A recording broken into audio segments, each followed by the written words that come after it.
I mean, this is what a bad negotiator is. The first thing we need to do is dispel the myth that this guy is a good business person.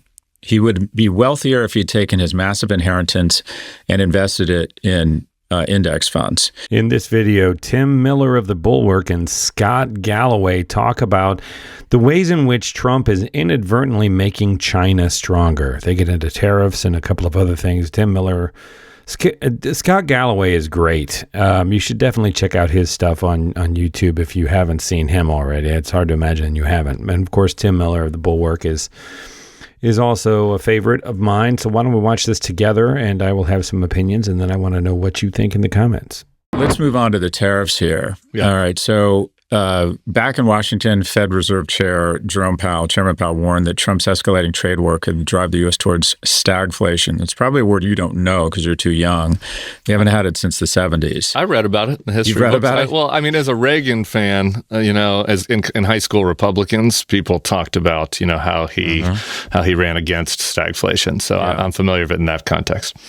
So it's this toxic mix of rising prices and rising unemployment where basically interest rates go up and the economy slows down. And it's sort of stagflation is sort of a step or a bridge to a depression. But on Thursday, Trump announced a new trade framework with the UK that lowers tariffs, but only on luxury cars, including Rolls-Royce and Bentley. Well, thank God.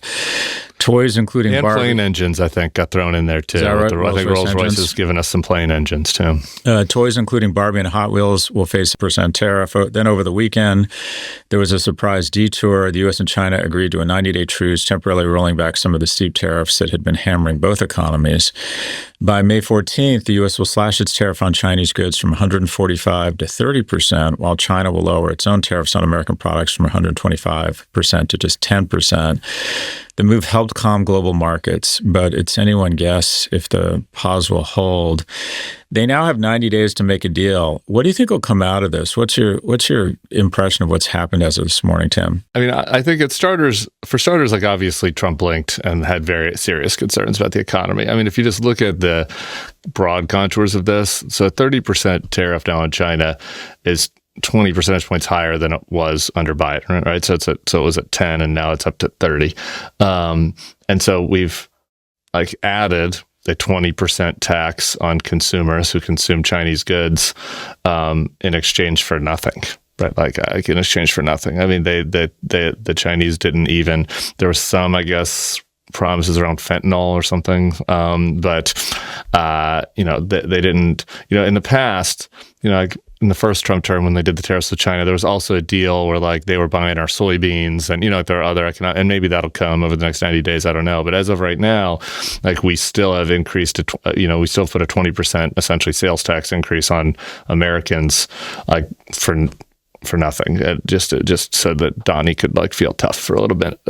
So how does it go from here? I think that I'd be interested in your take on, I noticed the markets are up quite a bit today. I just generally think, and it's maybe my pessimistic nature, that the markets and business leaders have been a little bit too sanguine about kind of where we're heading. I think that this is going to be relatively ugly. This move away from a total trade embargo on China has walked us away from the brink of a worst case scenario economically, at least temporarily. But even still, and if you would have went to any of these people in October and said, "Hey, I'm from May 2025, and here's what the economic outlook's going to look like then. We're going to have a 10% across the board tariff on everybody, 30% on China increased. The tax bill that you guys we're counting on is going to be floundering in Congress, and we'll see what happens with that. But we haven't really made any meaningful progress of it yet on May, and GDP growth will be down to 0. I feel like everybody would think that was I feel like business people outside of politics would say that that's almost a worst case imaginable scenario. And that's where we are now, but people are kind of spinning it as a positive because it ends up being better than what the worst case scenario was that we were staring down the pike of had they kept the 145% in. So I don't know. What do you make of that? So he's pulled the knife out of the back sort of halfway. That's the good news. The bad news is the injury is going to take, I think, decades to heal, because even worse than the tariffs themselves, which obviously increase consumer prices and slow the economy, I think the most lasting damage here is that we have now become the land or the economy of toxic uncertainty. And that is people don't even know how to plan their businesses. And the U.S. S&P trades at a price earnings multiple of around 26, meaning for every dollar of profits that our great American companies generate, the world rewards us with $26 in value, which flows right into not only the pockets of shareholders, but employees. It lowers interest rates. We can borrow money at a much lower rate. The U.S. dollar is kind of the reserve currency because everybody wants to buy American stocks, so there's greater demand for dollars. And the U.S. being the reserve currency globally literally lowers, on average, the interest rate that you pay across your student loans, your mortgages, and your car loans, somewhere between 0.5% and 1%. So that's just literally hundreds of billions of dollars in cost savings that the Americans enjoy because of the fact that our markets trade at a higher multiple on earnings. Now, why do they trade at a higher multiple? A lot of reasons. We're more risk aggressive. Our technology is better. We have more of a zeitgeist or a culture of entrepreneurship. We have great universities, great intellectual property. But we also have rule of law and consistency. We're seen as good trading partners. We're seen as people we can count on. We're seen as a place where there isn't going to be a ton of corruption where you come and say, open a bunch of restaurants, and then the government shows up one day and says, sorry, we now own them. And that happens in other countries around the world. Rule of law and consistency have been thrown out the window in just 110 days. And you're starting to see a reduction in the price earnings multiple. And I believe over the next several years, we're going to see a re-rating down of our price earnings multiple, which effectively increases the costs on all American businesses and consumers. Because, and the market has sort of said this to a certain extent, the market has said, we don't really know what this guy's going to do and we don't trust him. 145% tariff. I mean, this is what a bad negotiator is. The first thing we need to do is dispel the myth that this guy is a good business person. He would be wealthier if he'd taken his massive inheritance and invested it in index funds. His business career includes a trail of bankruptcies and unpaid subcontractors. He is an outstanding, to be fair, he's an outstanding reality talk show host, made several $100 million hosting and envisioning a reality talk show.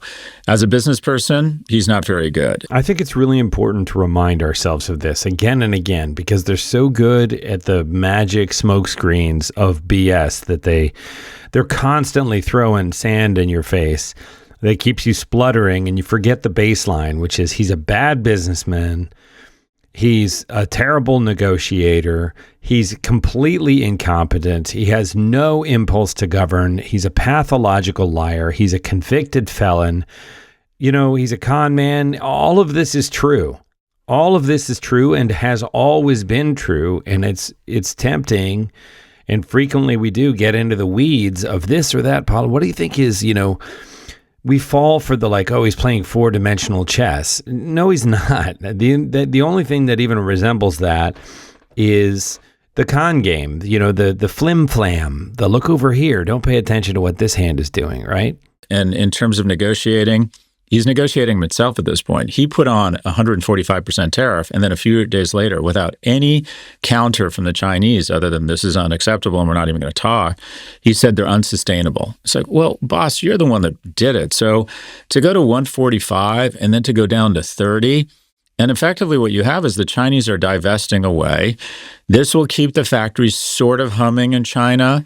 This will basically loosen up or cancel the trade embargo for the time being. But also in negotiation, you have to understand your leverage and the amount of leverage you have. And what is typical of America and Donald Trump, we're under the impression we're much more powerful than we are. People think of us as, we're the only customer at the taco stand here, and that without us, they go out of business. We're the third largest trading partner. The Association of Southeast Asian nations and the EU are bigger trading partners with China. China has been divesting away from us, and I think this is good for them. They get to continue to sell not as many products, but still not the shock that this trade embargo was going to implement on them. At the same time, they will slowly but surely continue to divest away from us.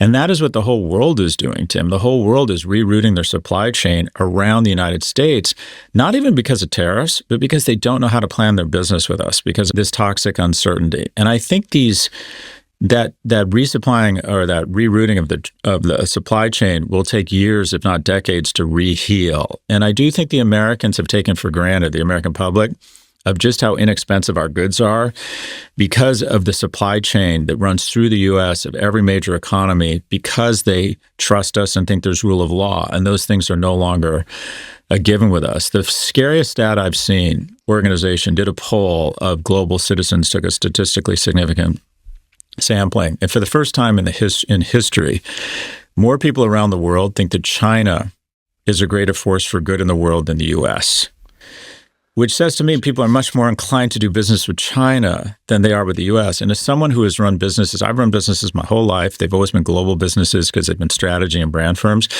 When I walk in to meet with LVMH or Samsung, Tata Motors, we're taken seriously. And also, when they do business with us, they want to do business with us. If I'd started a brand strategy firm in Pakistan or even in Thailand, they're just less inclined to do business with you because they don't know you. They don't trust you as much. They don't think you're as innovative. They probably don't think your employees are as good. They're not as confident you're going to uphold your side of a legal contract. The legal contracts aren't as easily, agreed to because they're not as consistent with the kind of American or Western law.